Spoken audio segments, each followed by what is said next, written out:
ఇప్పుడు నీకు 10 ఏళ్ళు వచ్చాయి కాబట్టి మనం కొన్ని స్మాల్ రూల్స్ ఫాలో అవ్వాలి. ఎలాంటి రూల్స్ అమ్మా?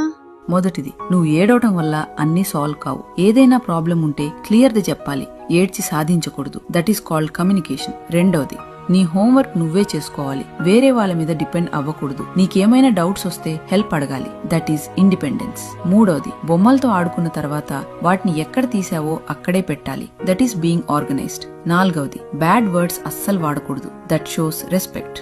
ఐదవది, నువ్వు తప్పు చేసినప్పుడు మనస్ఫూర్తిగా క్షమాపణ చెప్పాలి. That is responsibility. ఆరవది, తెలిసిన వాళ్ళని చూసినప్పుడు మంచిగా పలకరించాలి. That is good manners.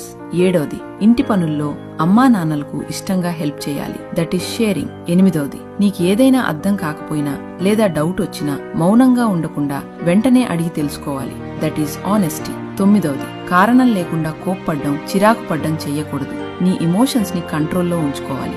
పదవది, ప్రతిరోజు కొత్తగా ఏదైనా నేర్చుకోవడానికి ప్రయత్నించాలి. That is growth. సరే అమ్మా, నాకు అర్థమైంది. Very good. ఇవాళ ఈ రూల్స్ స్ట్రిక్ట్ గా అనిపించొచ్చు, కానీ రేపు మీ పిల్లల భవిష్యత్తుకు ఇవి చాలా